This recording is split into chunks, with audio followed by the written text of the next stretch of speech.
오신 여러분을 환영하고 축복합니다. 그리고 또 온라인으로 이 예배에 함께하고 있을 우리 지체들에게도 환영하고 축복합니다. 여러분의 한 주간의 삶은 어떠하셨나요? 항상 저는 이렇게 예배 인도를 하기 전에 이제 말씀을 받고 콘티를 짜면서 제 안에 항상 드는 질문은 내가 이 자리에 설 사람이 되나? 이 생각이 정말 항상 있습니다. 제 한 주의 삶을 돌아보면 하나님의 흔적을 찾기보다 다른 것에 더 나의 시선이 집중되어 있었고 나의 부족함과 나의 잘못한 점들이 너무 많이 보여서 주님, 제가 이 자리에 설 수 있는 사람이 맞나요? 제가 이렇게 누군가의 찬양을 인도하는 것이 내가 정말 가능한 일인가요? 이런 기도를 참 많이 합니다. 하지만 그때마다 하나님이 저에게 주시는 마음은 내가 너의 찬양을 받기 위해 너를 그 자리 가운데 세운단다. 이런 감사한 마음을 주십니다. 예배의 자리로 인도하여 주시는 분은 하나님이십니다. 하나님은 우리의 찬양과 우리의 예배를 받고 싶어 하십니다. 이 시간 우리 다 함께 기도하면서 예배로 나아가시면 좋겠습니다. 주님, 우리가 예배의 자리로 인도하여 주신 주님 감사합니다. 이 시간 우리가 주님께 전심으로 온 마음을 다해 주님을 찬양하며 예배하기를 원합니다. 우리의 예배를 받아주시고 우리의 예배에 함께 해달라고 이 시간 기도하며 예배로 나아가시겠습니다.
주시네 주의 사랑 주의 사랑이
주님의 그 모든 것이 내 삶을 가득 채우네.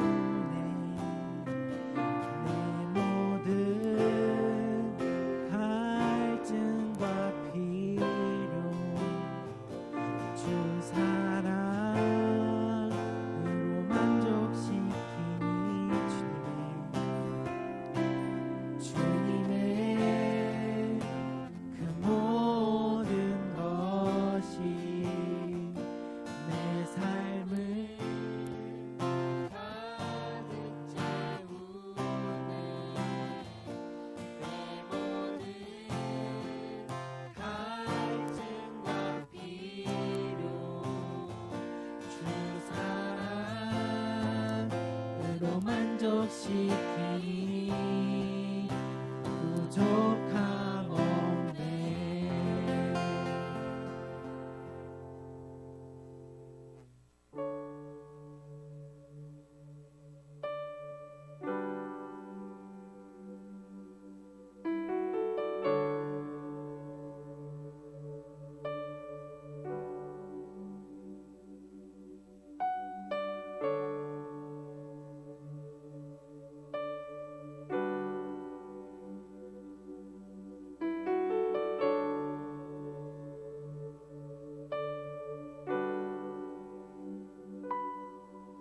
같은 길에서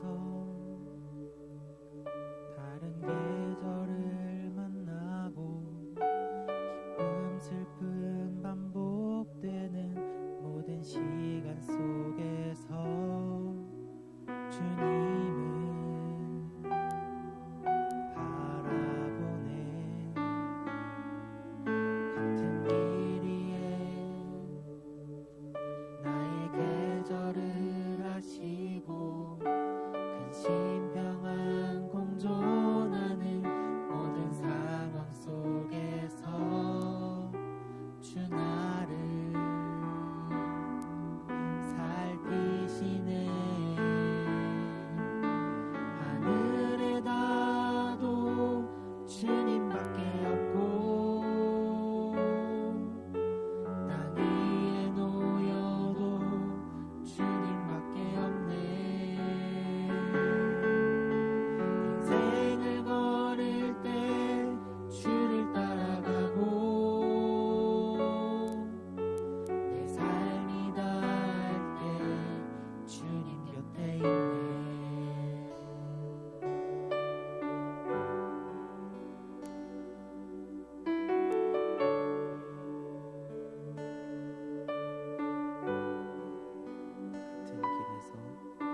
같은 길에서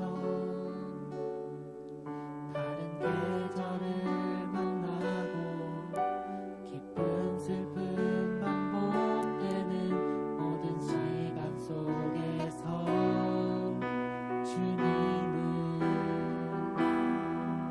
바라보네. 같은 길 위에 나의 계절을 하시고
사그라져도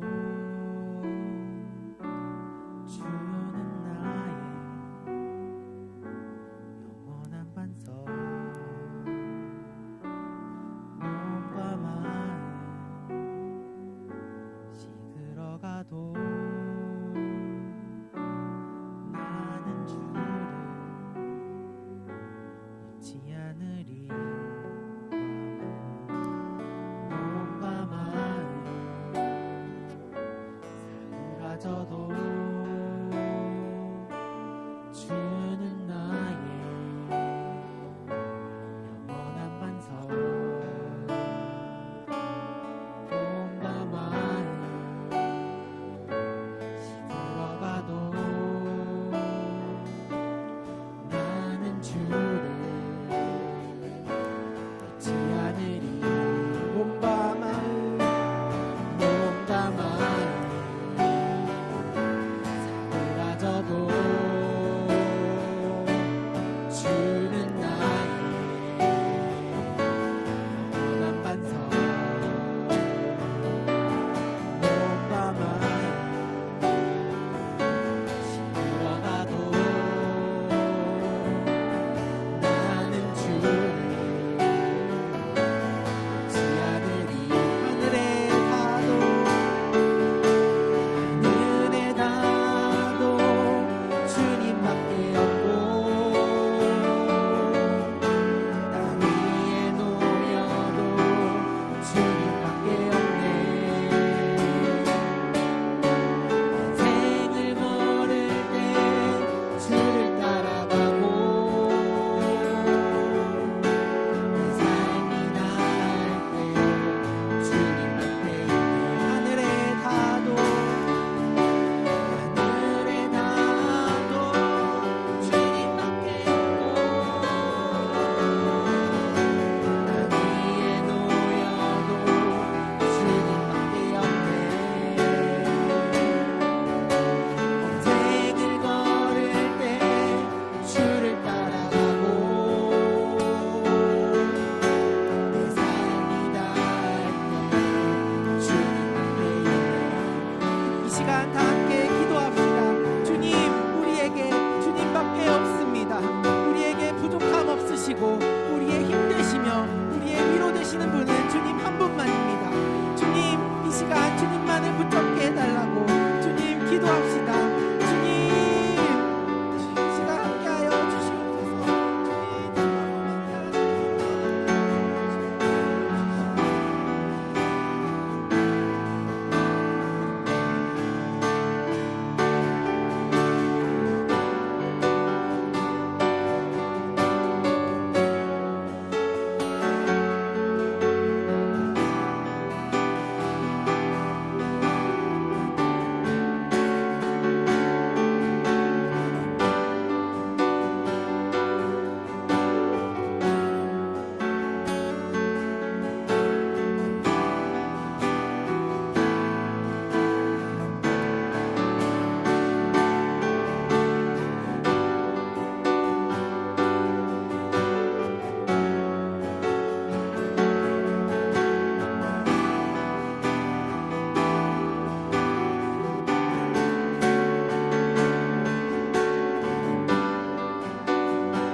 우리에게 오늘 하루를 허락하시고 주님의 손으로 보호하사 예배할 수 있는 우리가 되게 하심에 감사드립니다. 코로나로 인해 각자의 처소에서 예배를 올려드립니다.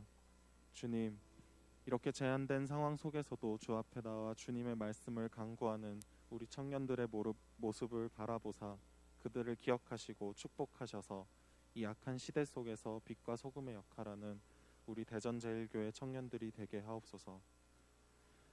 지난 한 주간 우리들의 죄를 고백하고 회개합니다. 주의 자녀된 자로서 가져야 할 깨끗한 모습들을 잃어버리고 세상 속에 뒹굴며 이 악한 세대의 흐름과 똑같이 더러워지며 똑같이 음란해지며 똑같이 폭력적이고 헛된 재물을 강구하며 그들과 똑같이 때로는 그들보다 더 악하고 비겁했습니다.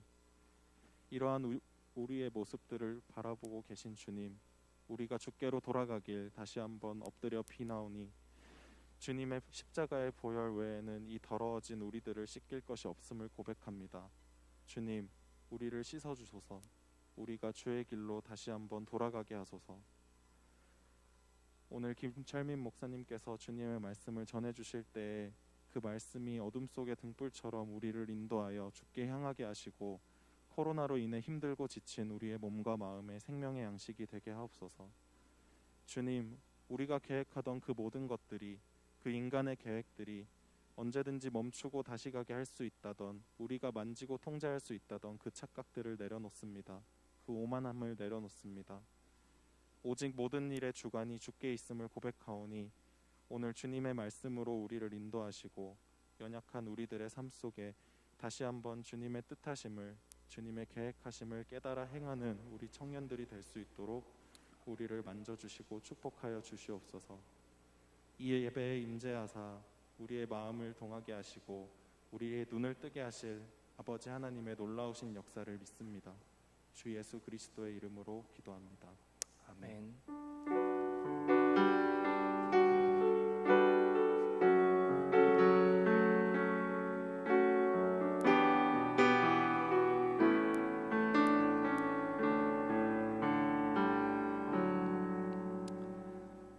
네, 오늘 하나님께서 우리에게 주신 말씀은 창세기 39장 1절에서 6절 그리고 21절에서 23절의 말씀입니다. 하나님의 말씀을 받들어 읽도록 하겠습니다. 요셉이 이끌려 애굽에 내려가매 바로의 신하 친위대장 애굽 사람 보디발이 그를 그리로 데려간 이스마엘 사람의 손에서 요셉을 사니라. 여호와께서 요셉과 함께 하심으로 그가 형통한 자가 되어 그의 주인 애굽 사람의 집에 있으니 그의 주인이 여호와께서 그와 함께 하심을 보며 또 여호와께서 그의 범사에 형통하게 하심을 보았더라. 요셉이 그의 주인에게 은혜를 입어 섬김에 그가 요셉을 가정 총무로 삼고 자기의 소유를 그의 손에 위탁하니 그가 요셉에게 자기의 집과 그의 모든 유물을 주관하게 한 때부터 여호와께서 요셉을 위하여 그 애굽 사람의 집에 복을 내리심으로 여호와의 복이 그의 집과 밭에 있는 모든 소유에 미친지라. 주인이 그의 소유를 다 요셉의 손에 위탁하고 자기가 먹는 음식 외에는 간섭하지 아니하였더라. 요셉은 용모가 빼어나고 아름다웠더라. 21절입니다. 여호와께서 요셉과 함께 하시고 그에게 인자를 더하사 간수장에게 은혜를 받게 하심에 간수장이 옥중 죄수를 다 요셉의 손에 맡김으로 그 재반 사물을 요셉이 처리하고 간수장은 그의 손에 맡긴 것을 무엇이든지 살펴보지 아니하였으니 이는 여호와께서 요셉과 함께 하심이라. 여호와께서 그를 범사에 형통하게 하셨더라. 아멘. 다 같이 일어나셔서 하나님께 봉헌하겠습니다.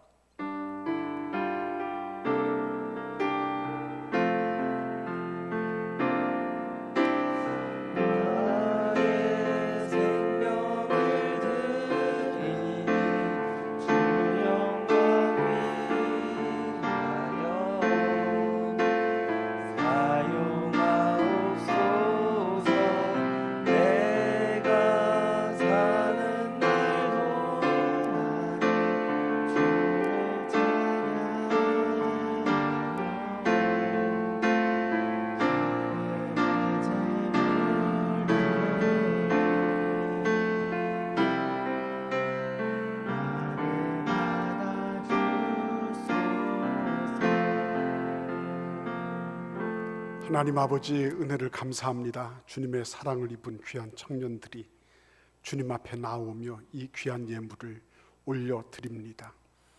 하나님, 이들의 모든 마음과 심령을 알고 계십니다.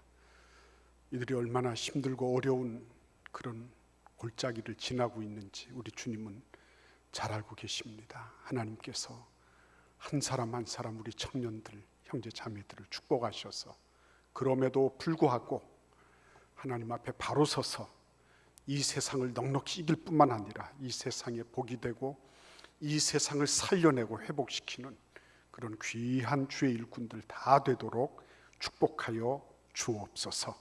하나님께서 직장인이든지 학생이든지 혹은 어떤 형편과 상황에 있든지 하나님께서 강건하게 하시고 군에 있는 형제들도 붙잡아 주시고 또 직장을 모색하고 새로운 진로를 모색하는 모든 형제 자매들의 앞날을 주님이 열어주셔서 하나님이 함께 가시고 하나님께서 그 모든 여정 속에 열매를 거두셔서 기뻐하시는 그런 귀한 은혜가 있도록 축복하여 주옵소서. 주님께 온전히 의탁합니다. 사랑하시는 주의 백성들, 특별히 우리 사랑하는 모든 리더들, 임원들을 축복하시고 각 소그룹에서 하나님을 영화롭게 하는 귀한 돌봄과 격려와 지지와 성원이 있도록 은총을 내려 주옵소서. 예수님의 이름으로 축복하며 기도하옵나이다. 아멘.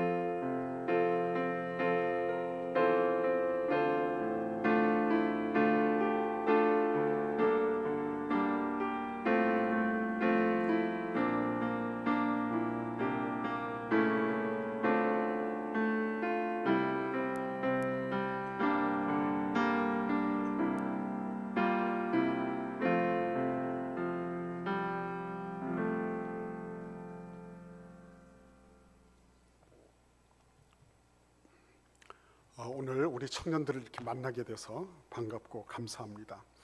우리 박대선 목사님 휴가를 가셔가지고 그래서 오늘 제가 설교를 하게 됐어요. 여러분들이 잘 말씀을 통해서 잘 양육이 되고 또 그리스도의 제자로 잘 따르고 있어서 감사하게 생각합니다. 오늘은 우리가 말씀을 묵상한 대로 이 요셉에 대해서 생각해 볼 예정입니다. 요셉이 어떤 삶을 살았느냐 하는 거예요. 그런데 이 요셉을 생각할 때 아주 중요한 것 한 가지가 뭐냐면 자산 문제예요. 자산 문제. 여러분들 그 자산이라고 하는 것이 물질적 경제적으로 중요하다는 거 이거 모르고 있는 분이 안 계시죠? 자산. 이것이 사실상 보이는 것뿐만 아니라 영적으로도 자산이 있어요. 여러분들은 자기가 인정하든지 인정하지 않든지 영적 자산을 지금 가지고 있는 겁니다. 그래서 이 영적 자산의 문제를 우리가 한번 같이 생각해 보고자 합니다.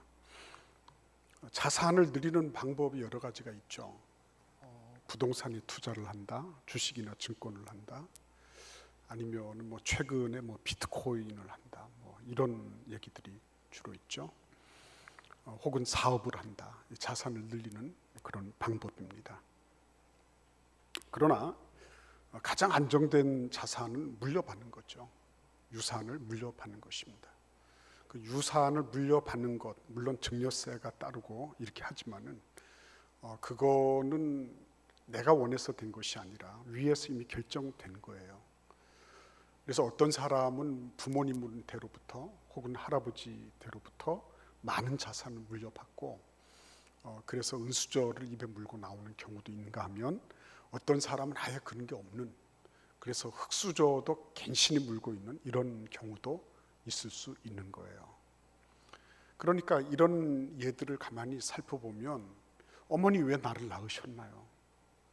그렇게 제대로 지원도 못 해주고 제대로 이렇게 좀 딱 벌어지게 이렇게 좀 살 수 있도록 이렇게 못 해주면서 왜 낳기는 하셨습니까? 아마 어머니께서 국가 시책에 부응하기 위해서 너를 낳았다 이렇게 말씀하신 분이 계시겠어요? 안 계실 거예요.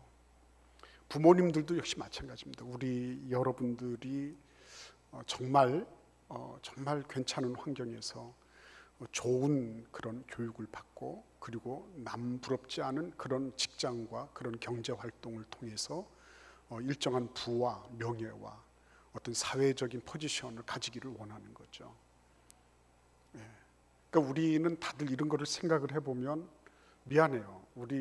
특별히 우리 젊은이들한테 굉장히 미안한 사람 중에 하나인데 우리 때는 뭐 어떻게 됐든지 간에 날이 됐건 밥이 됐건 우리 그 친구들 가운데 술을 밤새도록 마셔서 코가 비뚤어졌건 어떻게 됐건 대학 졸업장만 있으면 직장 취직하는 건 문제도 아니었거든요. 여러분들은 그렇지 않잖아요.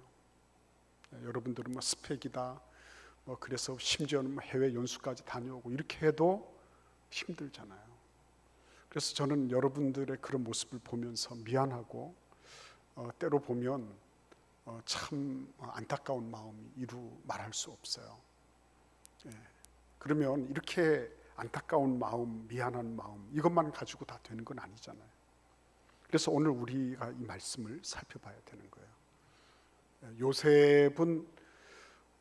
요셉의 그 처음 출발을 우리가 얘기를 할 때 키워드는 아마 단절이라고 얘기해야 될 거예요. 단절. 뭐로부터 단절됐습니까? 아버지로부터 단절됐죠. 유산 상속받을 게 없게 됐죠. 자기 동기간들로부터 단절됐죠. 소외되고 왕따되다가 단절됐잖아요. 그리고 아버지로부터 소외되면서 동시에 단절된 게 뭐죠? 아버지로부터 받았던 편애, 그죠? 아버지로 그 채색옷으로 상징되는 그런 편애, 아버지의 그 일방적인 사랑, 이거로부터 단절됐어요. 그리고 무엇보다도 자기의 원래 태어나고 자랐던 고향으로부터 단절됐습니다. 근데 이것은 단순하게 단절됐기 때문에 뭐 조금 무엇이 결여됐다, 결핍됐다가 아니라 그야말로 있던 숟가락마저도 없어지게 된 거죠. 숟가락 자체가 없는 거예요. 숟가락 자체가. 그러니까 숟가락 타령을 할 수 있다고 하는 거는 그나마도 요셉에 비하면 나은 거다. 왜 그렇습니까? 요셉은 그 모든 것들을 다 일시에 다 내려놓고 자기 집으로부터 추방당하다시피 해서 에집트로 잡혀갔으니까 팔려갔어요. 그러니까 요셉의 모습을 보면서 그래, 우리는 지금 너무나도 각박한 가운데 있어. 우리는 정말 우리 그 윗대에 비하면 형편없는 그런 수준에 이르러 있어. 헬조선이야. 이렇게 얘기를 할 수 있지만 우리는 그럼에도 불구하고 요셉을 살펴보면 거기에 비하면 그래도 우리는 쫓겨난 건 아니잖아요. 아직까지. 거기에 비하면 우리는 아직까지 뭐 모든 게 다 거덜나고 단절됐다라고까지 표현할 수 있는 건 아니잖아요. 때로는 소외되기도 하고 때로는 어려움에 봉착하기도 하지만 그러나 요셉만큼은 아닌 거죠. 그래서 이제 우리는 요셉을 우리가 살펴보면서 어떻게 그는 이러한 그 어떻게 보면 숟가락 자체가 없는 가운데서 최상층의 지배계급, 최상층의 권력층이 누리는 그런 곳을 갈 수 있었을까 하는 것을 보는 거예요. 다른 말로 말씀드리면 그는 어떤 영적 자산, 보이지 않는 어떤 영적 자산을 지녔길래 그가 그런 일들을 감행할 수 있었나, 우리는 그거를 알고 싶은 거예요. 저도 이 창세기에 나오는 이 요셉의 이야기를 어렸을 적부터 마르고 닳도록 듣고 또 들었습니다. 그리고 이 얘기는 신데렐라 스토리라고 생각을 한 적이 저도 있었어요. 근데 이제 세월이 지나가면서, 보통 세월이 지나가고 나이가 먹어가면은 어떻게 됐죠? 현실적이 됐죠. 근데 세월이 지나가면 지나갈수록 이 부분은 현실에 맞게끔, 이거는 저쪽에 동화 같은 얘기, 전설 같은 얘기로 떼어지는 게 아니라 이거를 진작에 했었더라면 하는 그런 안타까움이 있는 거예요. 우리 젊은이들, 우리 청년들에게도 진작에 이런 말씀이 나누어졌더라면 얼마나 좋았을까 하는 그런 아쉬움이 진하게 남는 거예요. 근데 지금 제가 아쉬움이 진하게 남는다, 세월이 가면 더 많이 남을 것 같네요. 더 많이. 근데 오늘 이 말씀을 우리 같이 한번 찾아보자고요. 항상 성경 말씀을 묵상할 때 반복되고 있는 어구나 반복되고 있는 단어, 그죠? 반복되고 있는 문장은 특별히 우리가 관심을 가져야 된다고 배웠어요. 근데 오늘 이 39장의 1절부터 23절까지 말씀 속에 반복되는 그런 어구가 있는데 2절과 3절이 반복되죠. 21절도 정확하게 축자적으로 반복되는 건 아니지만은 그럼에도 불구하고 반복되는 그런 문맥 속에 같이 들어있죠. 3번에 걸쳐서 이 말씀이 반복되고 있습니다. 한번 2절과 3절을 읽어볼까요? 여호와께서 요셉과 함께 하심으로 그가 형통한 자가 되어 그의 주인 애굽 사람의 집에 있으니 그의 주인이 여호와께서 그와 함께 하심을 보며 또 여호와께서 그의 범사에 형통하게 하심을 보았더라. 아멘. 21절도 볼까요? 여호와께서 요셉과 함께 하시고 그에게 인자를 더하사 간수장에게 은혜를 받게 하시매. 그랬습니다.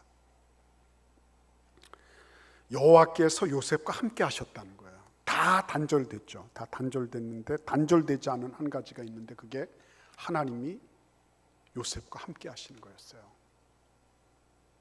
단절될 수 없는 거, 끊을 수 없는 거,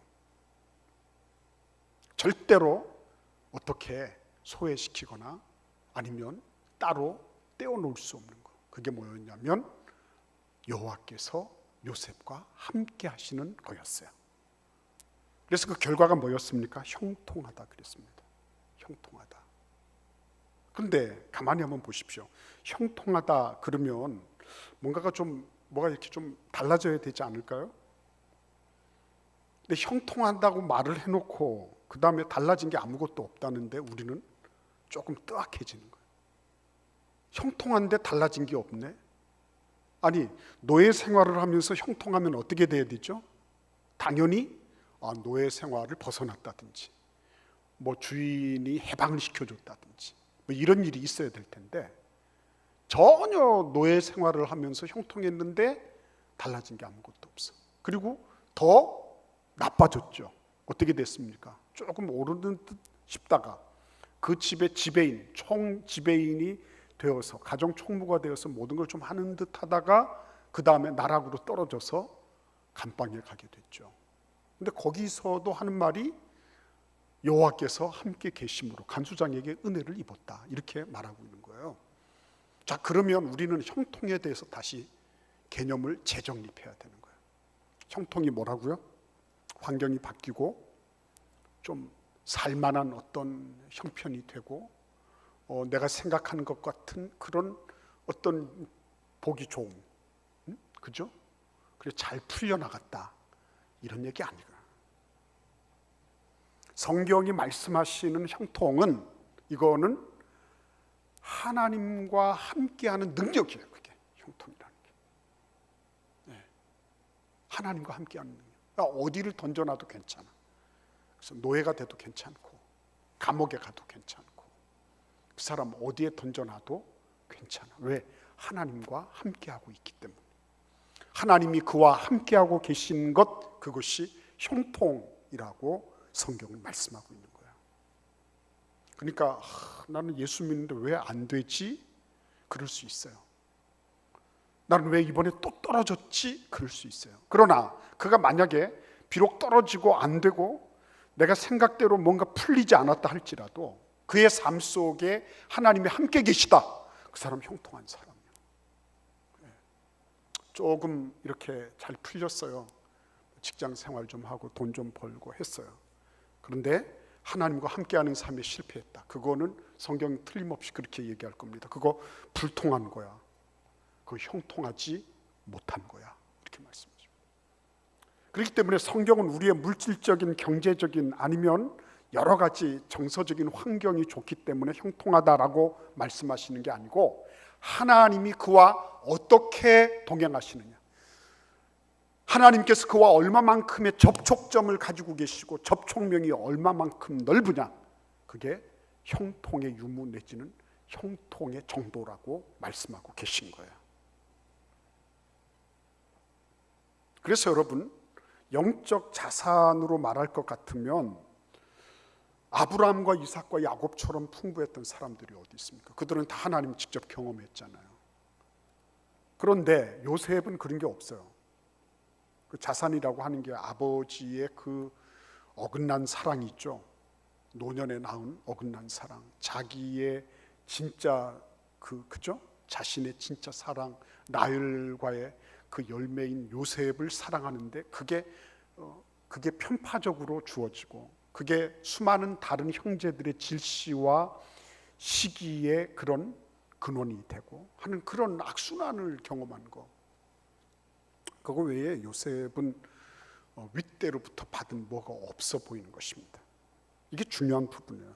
단절이라고 하는 게 단순하게 본토 친척 아버지 집을 떠나서 뭐 어떤 정서적인 아니면 물질적인 뭐로부터 떨어졌다. 그것도 그거지만 더 중요한 거는 야곱으로부터 그가 하나님을 직접 경험할 수 있는 뭔가가 없었다는 거예요. 단절의 큰. 그는 그러니까 영적인 자산을 받아 누리는 데 있어 굉장히 큰 핸디캡을 가지고 있었던 사람이다라고 말할 수 있는 것입니다. 그럼에도 불구하고 언뜻 봐서는 아브라함, 이삭, 야곱은 전부 하나님과 직접 만나거나 하나님의 도우심을 직접적으로 경험했는데 요셉은 그런 일이 없었다. 근데 하나님은 어떻게 요셉에게 영적인 자산을 풍부하게 부어주셨을까 하는 거예요. 영적 자산을 부어주실 때 하나님이 행하시는 방법은 뭘까? 첫 번째는 뭡니까? 우리가 잘 아는 대로 창세기 37장에 있는 말씀처럼 하나님은 꿈을 주시는 것입니다. 꿈을 주십니다. 꿈이 뭐죠? 꿈이 뭡니까? 내가 바라고 싶은 거, 물론 바라고 싶은 거죠. 버킷리스트 막 적는 거, 그런 것도 꿈이 될 수가 있겠죠. 근데 진짜로 프로이드는 뭐라 그랬습니까? 무의식 속에서 피어난 한 다발의 꽃송이와 같다 그랬습니다. 이 꽃송이는 꿈을 꾸는 사람의 기쁨을 위해서 존재하는 거예요. 그 기쁨이 뭡니까? 자기의 소망을 충족시키는 거다. 이렇게 얘기했어요. 꿈의 해석에서. 여러분들이 우리 도서관에 가시면 꿈의 해석을 보실 수 있을 거예요. 너무 두꺼워서 문제가 되겠지만은, 근데 그 꿈의 해석에서 알맹이가 되는 거, 고쟁이가 되는 게 바로 이 부분이에요. 꿈은 우리의 무의식 속에 잠재되어 있던 우리의 불만, 현실 세계의 불만족, 이것들이 밖으로 튀어나오면서 우리의 의식 세계 안으로 들어오면서 꿈을 꾸고 있는 사람들의 그 욕망을 충족시켜주는 그런 역할을 하는 것이다. 그리고 두 번에 걸쳐서 꿈을 꿨죠. 한 번은 볕단들이 전부 자기 볕단을 향해서 절을 한다. 그래서 형들이 분노했죠. 야, 네가 뭔데 우리 볕단이 너한테 절을 하냐 그랬죠. 그리고 두 번째는 뭡니까? 하늘에 1월 성신이 절을 했죠. 1월 성신에는 부모까지 다 들어간 겁니다. 이건 뭘 의미하는 거예요? 요셉이 평소에 가지고 있었던 상승 욕구를 상징하는 거죠. 항상 11번째 아들로서 짓눌렸거든요. 그러니까 항상 이거를 한번 치고 올라가는 거, 이거가 꿈이 된 거예요. 치고 올라가 보는 거. 한번 이 신분의 그런 어떤 부분들을 이거 치고 올라가서 다 한번 굴복시키고 싶다는 그런 야망이 그의 꿈속에는 녹아 있는 거예요. 그 두 번씩이 되면서 뭐예요? 확실하게 그것이 이루어질 것이라고 하는 거를 우리는 보게 되는 거죠. 여러분, 그 꿈은 검문소가 있죠. 프로이드에 보면 꿈에는 검문소가 있습니다. 그래서 자기 꿈을 꿔도 그 꿈에 대해서 사회적으로 부적절한 부분들은 검문을 해서 이렇게 저렇게 쳐내는데 요셉은 그러지 않았어요. 검문소를 바로 그냥 뚫고 지나가 버린 거예요. 그래가지고 형이 있거나 형들이 있거나 부모님들이 있거나 할 것 없이 다 주저리 말해버린 거예요. 그래서 이놈은 살려놓으면 안 되는 놈, 죽일 놈이 돼버린 거죠. 근데 그 꿈에서, 근데 하나님은 참 놀라우신 분입니다. 여러분들이 잘 기억하셔야 돼요. 하나님은 그 꿈을 어떻게 하십니까? 형들처럼 짓밟아 버리셨나요? 아니죠. 어떻게 하셨어요? 그 꿈을 응원하시고 그 꿈을 활용하셨습니다. 하나님이 하시는 것을 잘 보셔야 돼요. 영적인 자산이라고 하는 게 단순하게 기도 많이 하고 단순하게 성경 많이 읽었다, 영적 자산을 늘려가는 좋은 방법입니다. 그러나 그것만으로 되는 건 아니에요. 이 꿈은 뭘 의미하는 것입니까? 욕구 불만이라 그랬죠. 현실에 대한 욕구 불만이 있었어요. 현실에 대한 불만족이에요. 그죠? 현실에 대한 문제의식이 있어야 되는 거예요. 내 삶이 왜 이럴까? 그죠? 꿈은 단순하게 뭐 바라는 것이 이렇게 막 이렇게 나오고 그런 게 아니라니까요. 그거는 백일몽이 될 수 있고요. 요셉은 실제의 자기의 일상 속에서 현실 속에서 일어나지 못한 것에 대한 그런 불만족을 가지고 있었습니다. 근데 그거를 어떻게 하는 거예요? 그냥 내버려 두면 어떻게 되죠? 그걸 내버려 두면 이제 틀림없이 동족 상쟁이 일어날 거예요. 왜? 거기로 올라가기 위해서는 기득권층이 있잖아요. 그 기득권층의 저항을 물리쳐야 되기 위해서는 어떻게 해야 되는 겁니까? 싸우든지 뭘 하든지 이런 게 있어야 되는 거죠.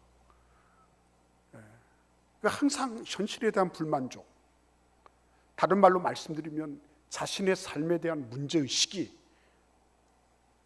있는 거예요. 그리스도인들은 원래 그런 사람들입니다.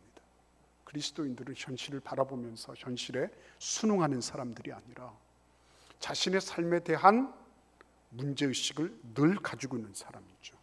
아브라함을 보십시오. 75세에 그가 몸을 일으킬 때 그는 현실에 대한 불만족이 있었죠. 뭐가 불만족이었어요? 애가 없잖아요. 애가 없었습니다. 왜 나는 아기가 없을까? 문제의식이 있었겠죠. 하나님이 뭐라고 말씀하십니까? 내가 너를 창대하게 하겠다. 내 이름을 창대하게 하겠다.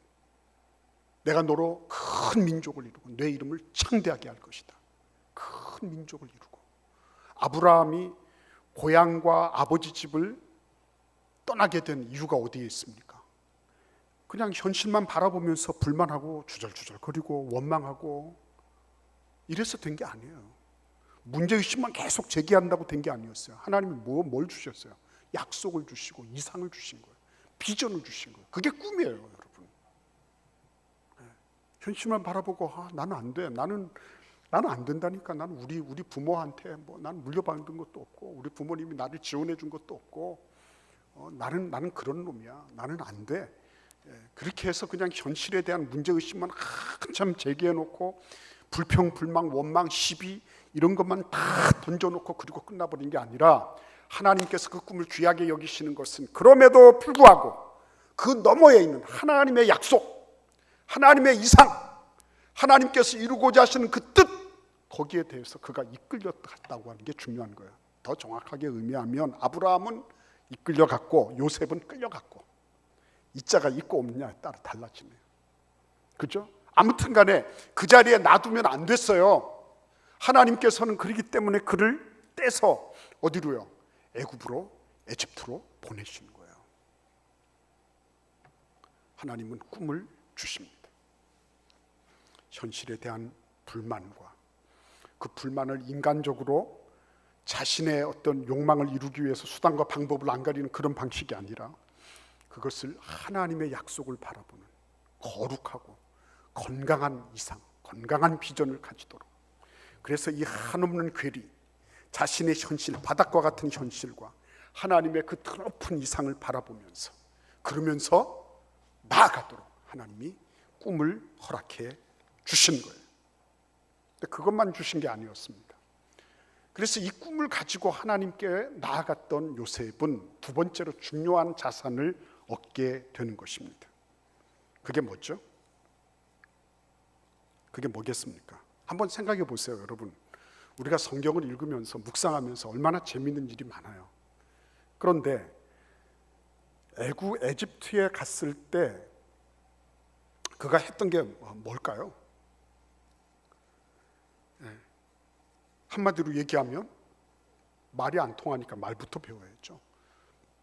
17살짜리가 가서요, 눈칫밥 먹으면서 말부터 배우는 겁니다. 언어부터 배우는 거예요. 최하층 노예들의 문화를 익히는 겁니다. 그렇죠? 최하층 노예들, 주인이 어떻게 하는지 눈치 보고, 같은 동료 노예들 사이에서 어떻게 살아야 되는지 이런 거를 익혀나가는 거죠. 밤이면은 얼마나 힘들었을까요? 그 피곤하고 지친 그런 가운데서 휘영청 밝은 달이 떴을 때 그 고향을 바라보며 얼마나 힘들었을까요? 저도 군생활 하면서 동초를 서거나 보초를 서게 될 때 그때 저 고향 땅에 그를 비출 그 달빛을 보면서 얼마나 눈시울이 뜨거웠는지 몰라요.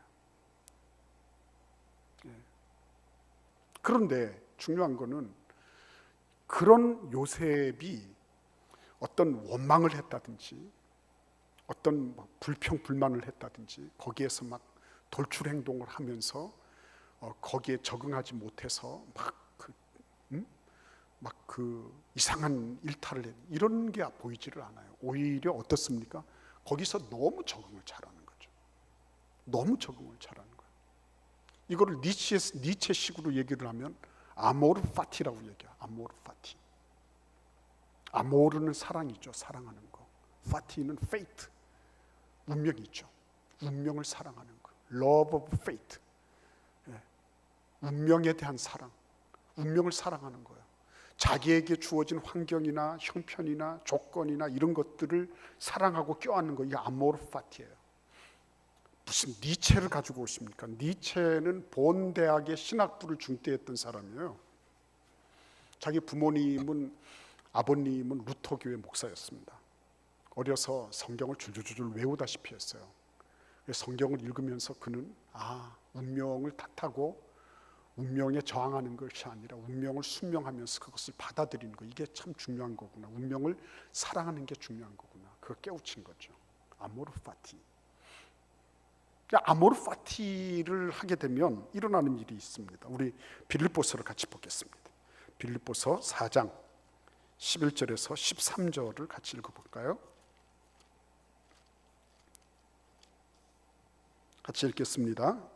내가 궁핍함으로 말하는 것이 아니니라. 어떠한 형편이든지 나는 자족하기를 배웠노니 나는 비천에 처할 줄도 알고 풍부에 처할 줄도 알아. 모든 일 곧 배부름과 배고픔과 풍부와 궁핍에도 처할 줄 아는 일체의 비결을 배웠노라. 내게 능력 주시는 자 안에서 내가 모든 것을 할 수 있느니라. 굉장히 중요한 것 가운데 하나는요, 지금 감옥에 들어가 있는 사도 바울이 어떻게 하고 있는 거예요? 그 감옥에서 억울한 옥살이잖아요. 근데 감옥에서 불평하고 불만하고 기분 나빠하고 자기를 그런 처지에 몰아넣은 사람들에 대해서 저주를 퍼붓고 한 게 아니었어요.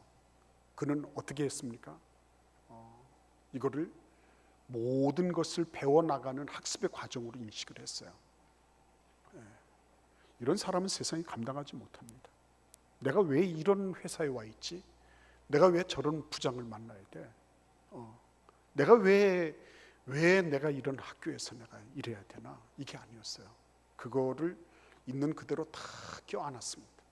심지어 감옥이라는 상황에서 껴안았을 뿐만 아니라 뭐를 했어요?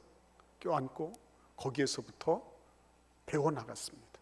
학습의 기회를 얻었어요. 다른 말로 말씀드리면 아모르 파티를 통해서 그냥 운명에 체념하고 굴종하고 이런 게 아니라 그거를 자기 성장의 기회로 삼았다는 거죠. 성장의 기회로 삼아. 그래서 여러분 13절에 보시면 뭐라 그랬습니까? 내게 능력 주시는 자 안에서 내가 모든 것을 할 수 있느니라. 그렇게 말씀하세요. 내게 능력 주시는 자 내가 모든 것을 할 수 있느니라. 그렇죠? 그 감옥살이가 뭐 얼마나 대단한 기쁨을 줬겠습니까? 예? 얼마나 뭐 그 격려가 되고 그랬겠어요? 그런데 하나님과 함께 연결되어 있던 사도 바울은 감옥 속에서도 자기는 성장했다고 고백을 했고, 그리고 이 모든 것들이 자기에게 저주나 아니면은 자기에게 뭐 치명적인 어떤 위해가 되는 그런 게 아니라 자기가 학습하는 그런 과정이 됐고, 그래서 나는 모든 것을 할 수 있습니다. 이런 사람을 누가 감당해냅니까? 그렇죠? 네? 조금 불리하면 불평하고, 조금만 손해 보면 눈에 도끼를 들고서 막, 그죠? 도끼 눈이 되잖아, 도끼 눈이. 근데 그것을 통해서도 완전히 성장의 계기로 삼았을 뿐만 아니라 그거를 어떻게 한다고요? 모든 것을 할 수 있습니다. 오히려 더 단단해졌네요. 오히려 더 굳세워지고, 오히려 더 그는 열정적인 존재가 돼버렸네요. 감옥에 딱 들어가면 숨 죽고 그냥 어떻게 해서든지 하루라도 빨리 나갈 것만 생각하는 것이 일반적인데, 사도 바울은 오히려 나가는 정도가 아니에요. 나는 모든 것을 할 수 있습니다. 그렇죠? 이렇게 된 거예요. 그러니까 요셉은 그게 된 거죠. 노예 생활을 하면서도 그는 받아들였고, 언어로부터 시작해서 그런 그 하층민들의 그런 것들을 다 배우는 그런 과정으로 삼았습니다. 감옥에 들어가서도 역시 마찬가지였어요. 그렇죠? 여러분, 아비투스라는 말 알고 계시죠? 아비투스. 프랑스어입니다. 피에르 브루디웨라고 프랑스의 사회학자가 얘기를 한 거예요. 아비투스라고 하는 거는 다른 사람들과 구별되는 그런 자기만의 취향이나 개성이나 아우라를 의미해요. 그래서 이게 어떤 그 계층 간의 그런 자기 표현도 되고요. 그러니까 그 노예들은 노예의 아비투스가 있고, 또 귀족들은 귀족의 아비투스가 있는 거예요. 그게 다 다른 겁니다. 근데 하나님과 함께 하고 있는 요셉과 함께 하시면서 하신 게 뭐예요? 아모르 파티를 몸에 익히게 하신 겁니다. 너 어디를 가든지 네가 가지고 있는 최선을 다해라. 너의 형편과 상황 속에서 최대한 배우도록 해라. 학습해라. 이렇게 하신 거예요. 그러면서 뭘 했어요? 그곳 보디발의 집에서만 노예의 아비투스부터 상류층, 그죠? 상류층의 아비투스, 거기에 있는 모든 것들, 그들의 뭐 의상, 그죠? 의식 주로부터 시작을 해서, 그러니까 나중에 보디발은 뭐라 그러는 거야? 너 내 메뉴 말고는 네가 알아서 다 해. 그죠? 부동산이며 재산 관리며 이런 모든 것들을 전부 다 관장하는 사람이 된 거예요. 그러니까 거기에서부터 얼마나 큰 그런 상류층이 지니는 아비투스를 그가 익혀나갔냐 하는 거예요. 그래서 여러분, 하나님 앞에 거저 감사하는 겁니다. 왜 하나님 나를 이런 곳에 두셨나요? 하나님 왜 나는 왜 이렇게 고생하며 살아야 되나요? 근데 그럴 때도 하나님께서 뭔가를 예의주시하시면서 내가 익히기를 원하고 내가 장착하기를 원하시는 그런 뭔가가 있다, 아비투스가 있다는 거예요. 그래서 모름지기 감사하고 모름지기 하나님 앞에 그 모든 것들, 하나님의 주권을 인정하면서 하나님 앞에 그것을 받아들이고 수용하는 것은 대단히 중요한 영적 자산인 거예요. 근데 중요한 게 있죠. 또 하나, 세 번째 중요한 자산이 있는데 그게 뭡니까? 어느 날 미시즈 보디발께서 어떻게 하죠? 농염한 그런 자태를 하고 다른 사람 아무도 없을 때 요셉에게 성적으로 접근하죠. 굉장히 혈기방장한 그런 20대 청년이었습니다.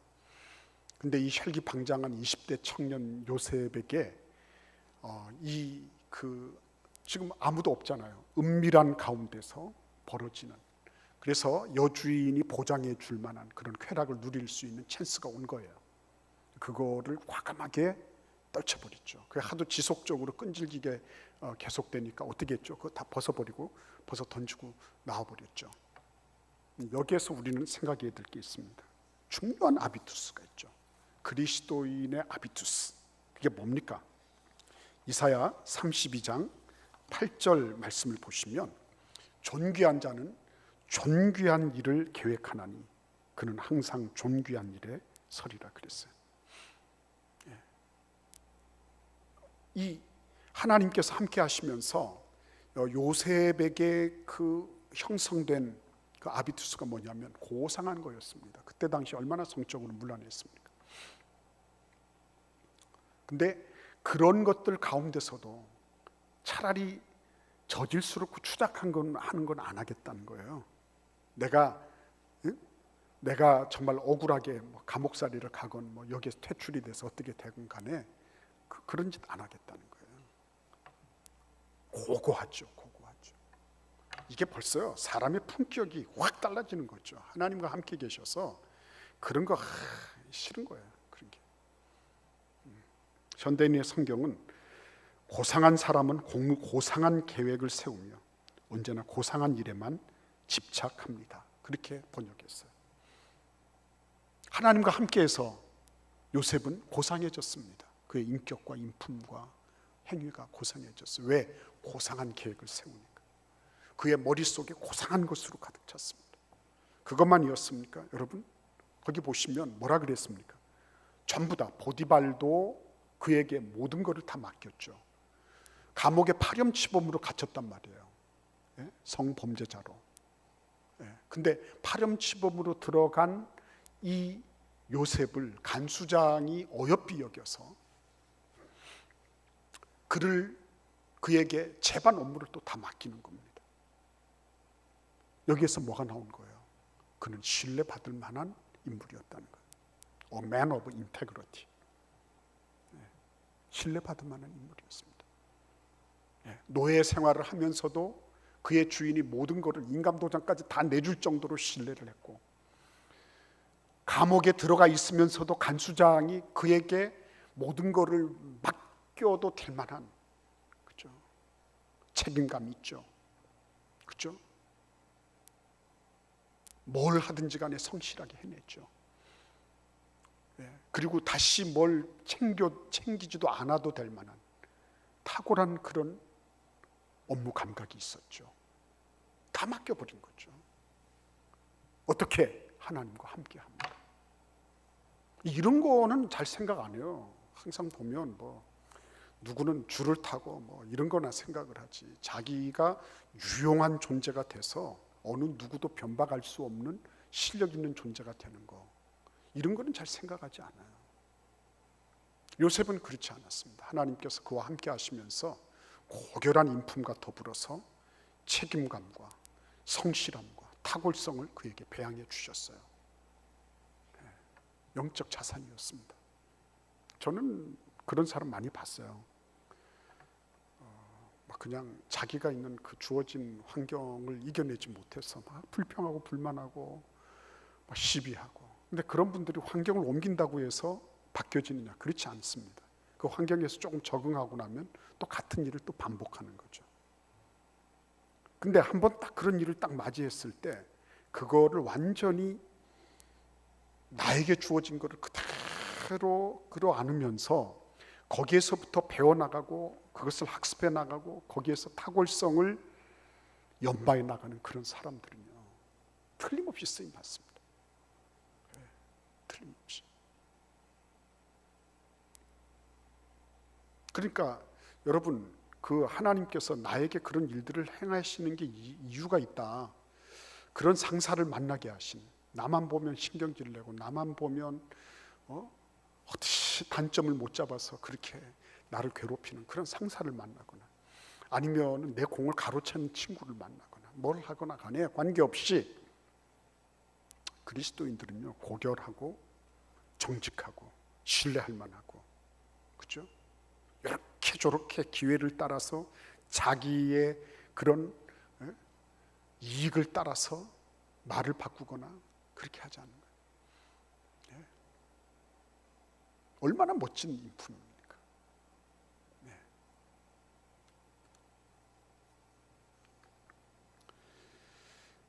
그래서 여러분, 이런 그 영적 자산을 가지고 있었기 때문에 아브라함, 이삭, 야곱, 그리고 물론 야곱의 족보에서 요셉이 제일 먼저 등장은 하지만, 요셉은 야곱과 함께 있으면서 하나님을 경험했던 적이 한 번도 없었음에도 불구하고 그는 오히려 에집트 땅에서 그러한 일들을 감당해내는 그런 축복을 누리게 된 사람이 됐어요. 그렇죠? 있던 숟가락 다 뺏겼죠. 그죠? 처음부터 초보가 돼서 배워야 됐죠. 그럼에도 불구하고 하나님은 어떻게 하십니까? 감옥에서도, 우리가 계속해서 묵상하겠지만, 감옥에서도 그는 그 틈바구니에서도 꿈도 다 해석해주고, 근데 2년 동안 아무 감감무소식이었죠. 이유가 어디에 있습니까? 물론 인내도 인내지만 아비투스가 필요했어요. 최정상에 있는 권력자들의 아비투스, 그들의 문화, 취향, 그죠? 그들이 지니고 있는 그런 습속들, 이런 것들을 배워야 될 필요가 있어요. 그래서 하나님께서 그를 감옥에 그대로 계속 두신 거예요. 하나도 버릴 게 없네요. 하나도. 하나님이 요셉에게 하신 것을 보면 하나도 버릴 게 없네요. 거기에는 이유 이상의 이유, 적실하다 못해 아주 그냥 치를 떨 정도로 정밀하신 하나님의 뜻이 그 안에 있습니다.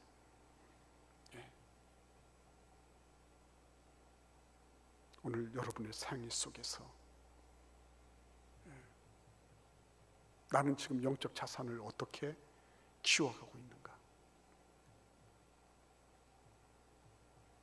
나는 그냥 나에게 주어져 있는 현실을 그냥 불만하면서 그냥 그렇게만 내가 살아가고 있나? 안 그러면 그럼에도 불구하고 하나님이 약속하신 그 이상을 향하여 나아가는 그 길을 내가 걷고 있나? 그 길에 하나님이 나에게 주신 이 모든 환경과 형편에 대하여 그거를 내가 끌어안고 거기로부터 나는 학습하고 배우고 성장하는 계기로 삼고 있는, 그러면서 하나님이 나를 향하여 가지고 계신 그런 뜻에 진실로 나는 고결하고 숭고한 계획들, 그런 의도와 그런 언어와 그죠? 그런 아비투스를 내가 키워나가고 있는가? 이렇게 해나갈 때 하나님께서요, 하나님이 계속적으로 우리에게 그죠? 은혜를 주십니다. 말할 수 없는 은혜를 주십니다. 그런 사람들을 하나님은 찾고 계시고, 우리 대전 제일교회 우리 청년들, 형제 자매들이 그런 인물들로, 영적 자산으로 풍성한 인물들, 어디에 던져놔도 그 사람은 끄떡할 게 없어. 끄떡하지 않아요. 어디에 던져놔도 감사하고 기뻐하고, 그죠? 거기에서부터 또 솔루션을 마련해내고, 그죠? 거기에서도 신뢰를 받고 인정을 받고, 어느 누구도 감히 이의를 제기할 수 없는 멋진 그런 사람, 그런 일꾼들 하나님께서 여러분들에게 기대하고 계신 거예요. 그래서 여러분들이 그런 하나님과 연결돼 있어서 그죠? 하나님과 함께하는 그런 삶을 계속적으로, 노예 생활하면서 얼마나 나 새벽 기도하고 몇 시간씩 기도, 그건 아마 힘들 거예요. 틈틈이 한 거죠. 여러분들도 목사님 나도 알바하고 나도 직장 생활하고 막 이러려고 하면 난 정신없습니다. 그럴 겁니다. 그래도 틈틈이 하나님 앞에 말씀 암송도 하고, 틈틈이 성경 잡고서 읽고 묵상하고, 그러니까 하나님과 계속 함께하는 연습들을 해나가십시오. 주님께서 여러분들을 크게 축복하셔서 아름다운 열매, 요셉처럼 말이죠, 아름다운 열매를 맺는 그런 귀한 일꾼들이 되게 하실 것입니다. 기도하겠습니다. 고마우신 주님 감사합니다.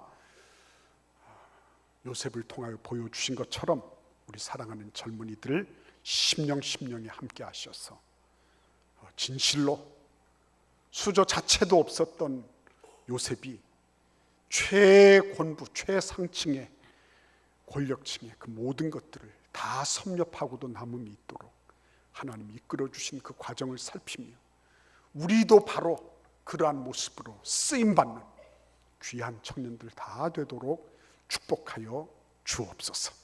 지금은 우리 주 예수 그리스도의 은혜와 아버지 하나님의 극진하신 사랑과 성령님의 교통 교제하심이 이 시간 주님 앞에 나온 사랑하시는 우리 청년들 머리 위에, 이들의 앞날 위에 지금부터 영원토록 함께 하시기를 간절히 축원하옵나이다. 아멘.